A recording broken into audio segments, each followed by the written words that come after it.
तो मैं इस वक्त आ चुकी हूँ लखनऊ के उत्तर प्रदेश कांग्रेस कार्यालय, जहां पर कांग्रेस कमेटी के अध्यक्ष अजय राय ग्रेट निकोबार प्रोजेक्ट के विरोध में हस्ताक्षर अभियान की शुरुआत करने जा रही है। ये देखिए, हमारे नेता आदरणीय राहुल जी ने जो ग्रेट ये निकोबार को बचाने के लिए जो उन्होंने अभियान शुरू किया है कि आज वहाँ वर्षा वन को काट रही है ये मोदी सरकार। आज इसी का हस्ताक्षर अभियान हम लोगों ने यहाँ शुरू किया, जो 12:30 बजे यहाँ स्टार्ट हुआ। और ये उत्तर प्रदेश के ये 75 जिले के अंदर ये पूरी ये हस्ताक्षर अभियान किया जाएगा। और इस वर्षा वन को बचाना हम सबकी जिम्मेदारी है, प्रत्येक लोगों की जिम्मेदारी है, क्योंकि ये वर्षा वन है और इससे पूरे देश के इकोसिस्टम पे असर पड़ेगा। पूरे देश के अंदर पूरी तरीके से चीजें बहुत ही उथल पुथल हो जाएगा मौसम में, इसलिए इसको बचाना प्रत्येक नागरिक की जिम्मेदारी है। और इसमें राहुल जी ने जो आगे बढ़कर आज पूरे देश को रास्ता दिखाया है, उत्तर प्रदेश कांग्रेस कमेटी उनके दिखाए हुए रास्ते पर पूरी ताकत के साथ खड़ी है। और निश्चित तौर से हम इसको बचाने की जरूरत अगर होगी, अगर इस पे हमारे लीडरशिप इस पे अगर निर्णय लेगी, तो हम उत्तर प्रदेश के लोग अंडमान निकोबार भी चलकर वहां भी सपोर्ट करें। पेड़ माँ के नाम जो लगाया जा रहा है, क्या उसको लेकर के ये केवल दिखावटी है। माँ के नाम से एक पेड़, पूरा जंगल काट दे रहे हो, ये पूरा दिखावटी है। अब देखिए ये चीजें पूरा दिखावटी है। ये देखिए ये राहुल जी ने जो शुरू किया उस पे केवल दिखावटी है, लोगों को ठगने काम है। एक पेड़ ये कई हजार पेड़ रोज काट रहे हैं। दिल्ली में इंडिया गठबंधन की बैठक चल रही है, उसको लेकर निश्चित तौर से मैं समझता हूँ कि बहुत ही उसका निर्णय सकारात्मक होगा और हमारे नेता आदरणीय राहुल गांधी जी वो पूरी तरीके से इंडिया गठबंधन सपोर्ट करें। श्री राम मंदिर ट्रस्ट और वहीं अखिलेश यादव आमने सामने आ गए, क्या कहना चाहेंगे? देखिए उसकी जांच करानी चाहिए, जो जांच में सारी चीजें सामने आ जाए।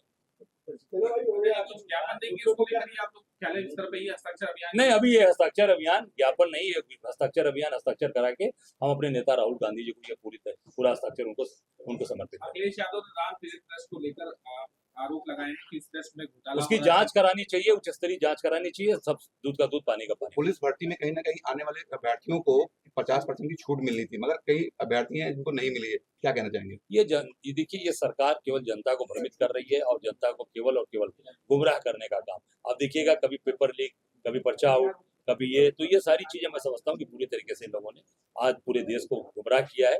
पर अब जनमानस समझ चुका है और निश्चित तौर से उसी का असर है कि आप चारों तरफ देख सकते हैं कि लोगों के अंदर बहुत ही आक्रोश और नाराजगी है, वो सामने आ रही है। दरअसल आपको बता दें, ग्रेट निकोबार प्रोजेक्ट अंडमान निकोबार द्वीप समूह में प्रस्तावित बड़ा विकास प्रोजेक्ट है, जिसके तहत transshipment port, airport, power plant और टाउनशिप बनाने की योजना है। लेकिन इस प्रोजेक्ट को लेकर पर्यावरणविदों और स्थानीय समुदायों की चिंता बढ़ गई है, क्योंकि इससे बड़े पैमाने पर जंगलों की कटाई और जैव विविधता को नुकसान होने का खतरा है। सबसे पहले तो मैं आपका नाम जानना चाहूंगी। सर, ये ग्रेट निकोबार प्रोजेक्ट जो चलाया गया है, इसको लेकर आप क्या कहना चाहेंगे?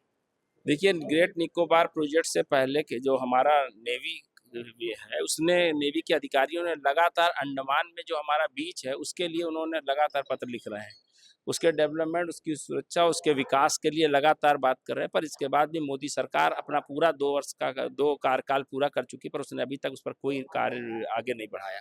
और आज वो लगातार पर्यावरणविदों की राय के विपरीत जाकर आप भारत का जो इकोसिस्टम है, जो हमारा सामुद्रिक जो हमारा इकोसिस्टम, उसको वो नष्ट करने का षड्यंत्र कर रहे हैं, जिसको लेकर हम राहुल गांधी जी और हमारे देश के सभी पर्यावरणविदों ने भी विरोध किया है। पर आदरणीय मोदी जी अपने व्यापारी मित्र अडानी जी को मदद पहुंचाने के लिए जिस तरह उन्होंने झारखंड, छत्तीसगढ़ के जंगलों को बेच दिया, हमारी भू संपदा और हमारे खनिज तत्वों को नष्ट करने का काम किया है, हमारे वन्य जीवों और हमारे इकोसिस्टम को नष्ट करने का काम किया है, हमारे आदिवासियों उसकी जंगल जमीन को नष्ट करके वहाँ का पूरा जो वैचारिक शक्ति थी उसको छीण बीण करने का काम किया है। आज भी वो व्यापारीकरण कर रहे हैं देश की राजनीतिक में, इस देश की अर्थव्यवस्था को उन्होंने भंग कर दिया। इसके बाद आज वो देश का जो ताना बाना उसको बन गया, अब वो हमारे जो प्राकृतिक संपदा है उसको भी छीन बीन करने का षड्यंत्र कर रहे हैं। सर, वो तो बोल रहे हैं कि ये करने से वो डेवलपमेंट होगा। ये प्रधानमंत्री अकेले तय नहीं कर सकते हैं, ये फैसला प्रधानमंत्री को करने से पहले देश के पर्यावरणविदों से बात करना चाहिए। देश की अपनी कैबिनेट तक से उन्होंने पूछना उचित नहीं समझा है। जो चाहते हैं वो फैसला करते हैं, क्योंकि वो खुद नहीं कर रहे हैं, ये उनसे अडानी अंबानी करवाते हैं। इस तरीके का षड्यंत्र कांग्रेस पार्टी बिल्कुल बर्दाश्त नहीं करेगी और कांग्रेस ही नहीं, पूरे देश के 140 करोड़ लोग इस प्रोजेक्ट के विरोध में हैं। सर, ये किस किस जिले में प्रोजेक्ट चलेगा? उत्तर प्रदेश के समस्त जनपदों में आज से ये अभियान शुरू हुआ है आदरणीय क्रांतिकारी हमारे कांग्रेस के प्रदेश अध्यक्ष जयराज जी के नेतृत्व में। और ये आज समस्त जिलों में, सारे ब्लॉकों में ये हजारों का लाखों कार्यकर्ता जो है इस कार्यक्रम में जुटे हुए हैं और एक हफ्ते तक ये प्रोग्राम चलता रहेगा। लगातार आपको सूचित किया जाता रहेगा। ग्रेट निकोबार को बचाना है, कॉर्पोरेट की लूट से इस देश को रोकना है। देखिए, आज आदरणीय राहुल गांधी जी ने एक आह्वान किया है। वो चाहते हैं इस देश में जो ग्रेट निकोबार है उसको बचाया जा सके, इस देश में जंगलों को बचाया जा सके, क्योंकि प्रधानमंत्री जी कहते आ रहे हैं एक पेड़ माँ के नाम और जंगल के जंगल अडानी जी के नाम करे जा रहे हैं। अगर आप इनका ही डाटा देखिए तो 14 लाख हेक्टेयर वन आज गायब हो चुके हैं, कहीं खदान के लिए तो कहीं डेवलपमेंट के नाम पर लगातार जंगलों की कटाई हो रही है।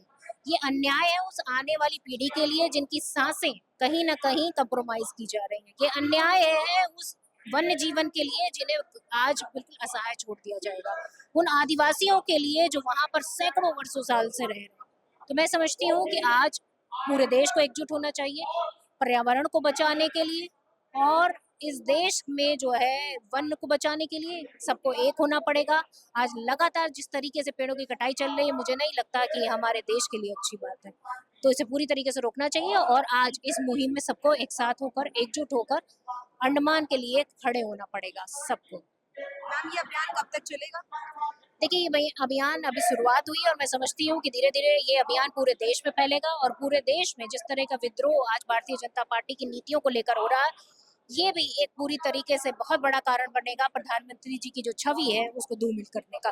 क्योंकि प्रधानमंत्री जी ने जिस तरीके से पेड़ों की कटाई करवाना अपने मित्रों के लिए जरूरी समझा है, इस देश की जनता और इस देश के वन्य जीवन को और इस देश के पीढ़ियों को ना देखते हुए सिर्फ अपने मित्रों को देखने का काम किया है, वो आज प्रधानमंत्री जी की लोकप्रियता को तो कम करता है, उसके साथ में उनके प्रति जो भावनाएं थी लोगों की वो भी आहत होती है। तो आपने देखा ही होगा किस तरह कांग्रेस पार्टी के लोगों ने ग्रेट निकोबार प्रोजेक्ट को लेकर विरोध जताया है, और ये विरोध लखनऊ तक सीमित नहीं बल्कि प्रदेश के अलग अलग जिलों में भी किया जाएगा।